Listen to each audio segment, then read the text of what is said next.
కరీంనగర్లోని తిరుమల నగర్ శ్రీనిలయంలో శ్రీ గోదా రంగనాథుల కళ్యాణ మహోత్సవం వైభవంగా నిర్వహించారు. ప్రముఖ వేద పండితులు నమిలికొండ రమణాచార్యుల ఆధ్వర్యంలో వేద మంత్రాలు, ముత్యాల తలంబ్రాలు, మంగళ వాయిద్యాల నడుమ కళ్యాణ క్రతువు ఘనంగా ముగిసింది.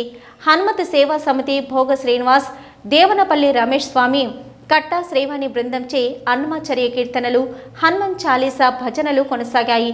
నగరంలోని పలు ప్రాంతాల నుంచి భక్తులు పాల్గొని ఒడిబియ్యాలు సమర్పించుకుని తీర్థ ప్రసాదాలు స్వీకరించారు. లోక కళ్యాణార్థం ఈ గోదా రంగనాథ కళ్యాణం నిర్వహించామని నమిలికొండ రమణాచార్యులు అన్నారు. భక్తి పాటలతో ఆధ్యాత్మిక శోభ సంతరించుకుందని చెప్పారు. గోదా రంగనాథుల ఆశీస్సులు అందరిపై ఉండాలని ఆకాంక్షించారు. ఈ కార్యక్రమంలో నమిలికొండ రమణాచార్యులతో పాటు తిరుమల నగర్, హనుమాన్ నగర్, గణేష్ నగర్ వాసులు, భక్తులు తదితరులు పాల్గొన్నారు.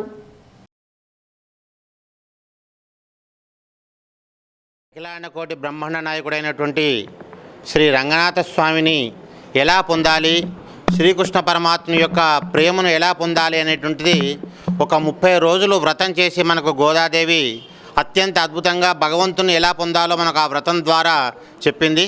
ఆ వ్రతాన్నే ధనుర్మాస వ్రతము అంటారు. గోదాదేవి తల్లి తాను ఆచరించి అందరితోని ఆచరింపజేసి భగవంతుని యొక్క కృపా కటాక్షలను పొందడం కోసం ఆమె పరితపించింది. అలాంటి ధనుర్మాస వ్రతం ఈరోజు చివరి రోజు, భోగి పండుగ. చక్కగా మనకు తిరుమల నగర్లోని రోడ్ నెంబర్ 3లోని శ్రీనిలయంలో అందరి సమక్షంలో అందరి ఆత్మీయుల మధ్యలో అంగరంగ వైభవంగా గోదా కళ్యాణ మహోత్సవం జరుగుతుంది.